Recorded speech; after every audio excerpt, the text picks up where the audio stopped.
La tecnología sigue avanzando, ¿no? Claro, todo el tiempo. O sea, y ahorita tal vez puede que ya hayamos llegado al límite de lo que puede dar esta arquitectura actual de Transformers, que es lo que se utiliza para el lenguaje. Pero la arquitectura que viene seguramente va a ser mejor y... ¿Nos puedes elaborar un poquito a qué te refieres con esta? O sea, ¿cómo funciona? En Transformers. Ajá. La arquitectura de Transformers salió de un artículo científico titulado Attention is all you need. La atención es todo lo que necesitas. Exacto. Es un artículo científico de Google, creo. Y básicamente introdujo esta nueva arquitectura que es diferente a lo que se usaba antes, que antes se usaba redes neurales recurrentes. Y con Transformers, básicamente lo que se hace es, hay una representación de tokens, o sea, el prompt ¿Ya? se convierte en tokens, esos tokens se convierten en unos números, y en cada capa de la red neural de Transformers se va convirtiendo esa secuencia de números en otra secuencia o esa secuencia de vectores en otra secuencia de vectores. No se sabe exactamente lo que hacen internamente, pero funciona. O sea, la idea... No sabemos cómo funciona así a detalle la arquitectura. O sea, sabemos que funciona. Lo podemos medir el resultado. Sabemos cómo es la arquitectura, pero de ahí, ¿qué está haciendo internamente? O sea, ¿cómo cambia la representación del lenguaje? Porque más o menos la idea es que la secuencia de la representación de los tokens es lenguaje, ¿no? Digamos, empieza en inglés o en español. Y luego le cambia esa representación a otra secuencia de vectores. ¿Qué es lo que significa esa secuencia de vectores? No sabemos. Pero más o menos la idea es que es otro lenguaje, otra representación del lenguaje. Y al final llega otra representación. Claro, entonces como que podemos medir el output, sabemos cuál es el input, sabemos en qué se transforma, pero no podemos interpretar en este proceso qué significa lo que está haciendo. No se sabe exactamente qué es lo que está haciendo ahí adentro. ¿Y a los programadores no les da miedo eso? No, más bien tal vez nos da curiosidad y es un área interesante para aprender. Claro, y hay gente que está investigando eso, ¿no? ¿Cómo exactamente funciona? ¿Por qué logran hacer lo que logran hacer? ¿Por qué ChatGPT logra simular razonamiento? Claro, porque el otro día vi una entrevista justo del podcast que le contaba que te contaba que tomé como referencia para que es el de Lex Fridman. Uh-huh. Y conversaban con un investigador de inteligencia artificial y él decía que no sabe cómo se debe sentir, decía él. Estar adentro, no debe ser un buen lugar, estar adentro de ChatGPT. Sí, o sea, si es que hubiera alguien ahí, en realidad... Pero es como digo, no es alguien que está pensando constantemente. O sea, el rato que tú le dices, predice una palabra, ahí está funcionando, pero el resto del tiempo no. Entonces, no es una persona que está ahí constantemente pensando, pucha, ¿qué hago aquí? No hay tal. Uh-huh. Claro. Entonces, no me preocupa mucho eso. Pero, claro, algún día puede que haya una computadora que sí funcione como más o menos funciona el cerebro de una persona. Claro, ya hay algunos expertos que hablan sobre la probabilidad de que la humanidad fracase, desaparezca, sea extinguida por una inteligencia artificial. Algunos escenarios bastante fatalistas hablan de que en los próximos 10 años hay una probabilidad de un 50%. Porcentajes así. No sé cuál es tu postura en este tema, José. Sí, me parece que es una preocupación válida. ¿Y por qué? O sea, estamos viendo que ya tenemos sistemas que superan al promedio de las personas en razonamiento y en otras áreas. Tal vez les falta en planeamiento, tal vez les falta en algún tipo de cosas y tienen esos problemas de alucinaciones y cosas así. Uh-huh. Pero si uno se pone a ver los artículos científicos que van saliendo de inteligencia artificial, el crecimiento ahorita parece exponencial. Entonces hay bastante interés, va aumentando el interés.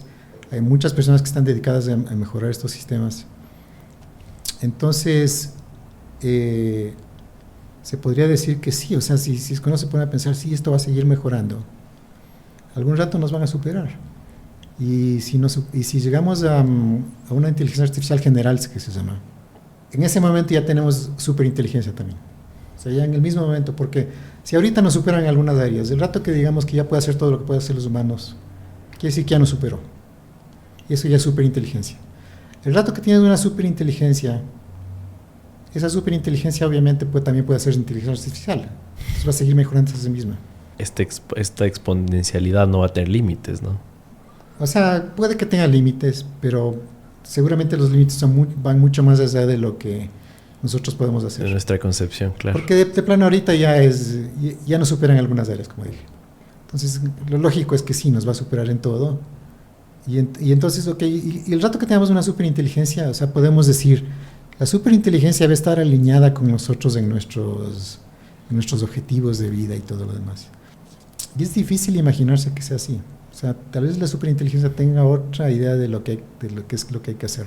Y en ese caso tal vez estemos en problemas. Claro, justo estaba leyendo este problema del alineamiento, le dicen, ¿no? De cómo lo difícil que es alinearse, porque, a ver, inteligencias artificiales no tan capaces, probablemente tengamos la capacidad de controlarlas, de apagarlas, de mejorarlas, de alinearlas. Pero cuando hay una superinteligencia, como tú la llamaste, dicen que ni siquiera se puede experimentar con este alineamiento antes, porque una superinteligencia es otra cosa, o sea, está como en otra área. Claro, está a un nivel que tal vez ni siquiera podemos entender. Exacto. Y si es que nosotros tenemos una precaución de decir, ok, si es que se sale de control, la apagamos a la superinteligencia. O sea, la superinteligencia va a saber que existe esa precaución, necesariamente. Entonces, decir, o sea, podemos precautelar lo que puede hacer la superinteligencia, creo que la respuesta es no.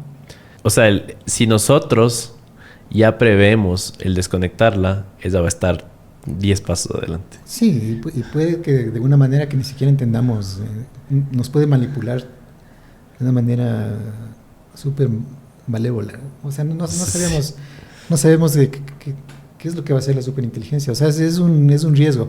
Hay quienes dicen, no nos preocupemos porque, por ejemplo, las personas inteligentes no buscan poder, entonces tal vez la superinteligencia también no busque poder.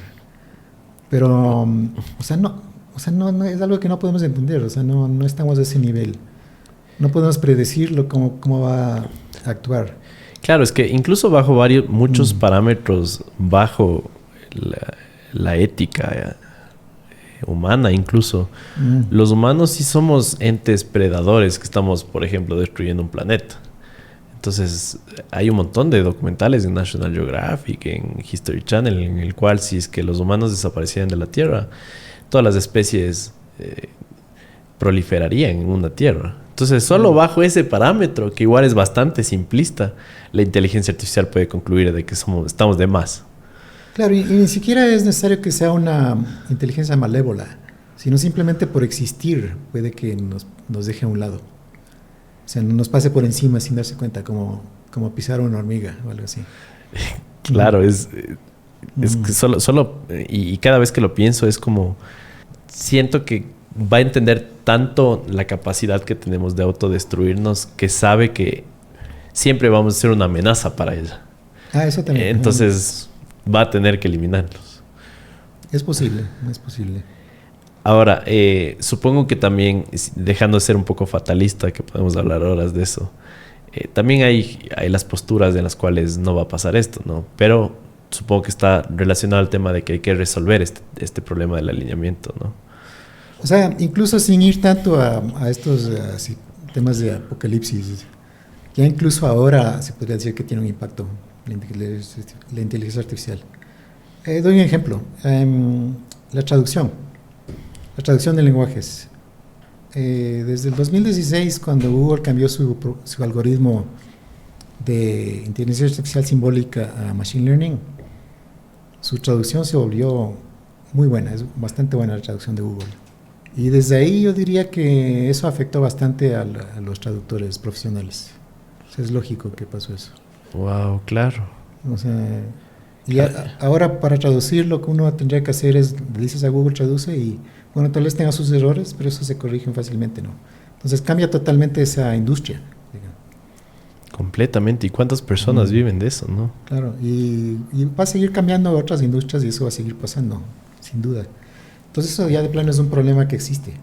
Hay muchos otros problemas que de plano ya existen, que son a corto plazo y ni siquiera hay que pensar en bueno, nos van a dominar las computadoras. Sí, completamente. Y hay que ir pensando en otras cosas, por ejemplo, los deepfakes. De hecho, va a servir para generar desinformación, no cabe duda. No, y he visto en TikTok, hay canales que se dedican a monetizar el hacer deepfakes con artistas conocidos, y ahorita. Sí. Y no se diga que igual, o sea, viendo lentamente, poniendo pausa, todavía se reconoce algo raro en la imagen, pero estamos a meses, diría yo, de que ya sea irreconocible, ¿no? Entonces, sí, estos problemas creo que hay que tomarlos en serio y es como, una analogía sería el cambio climático.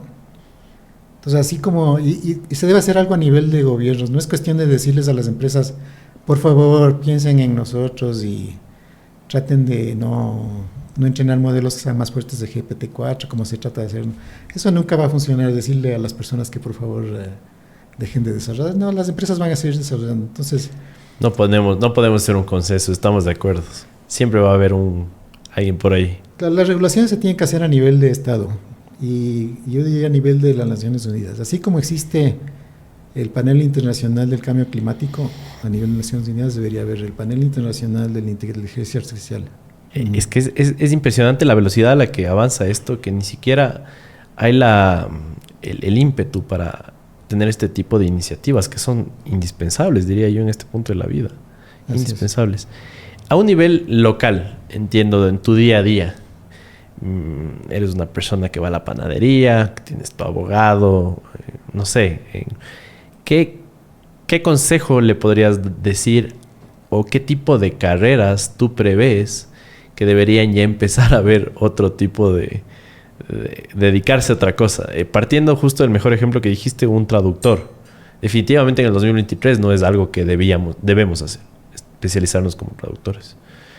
O sea, las industrias que van a ser más afectadas sorpresivamente van a ser las industrias de conocimiento, industrias creativas, dibujar,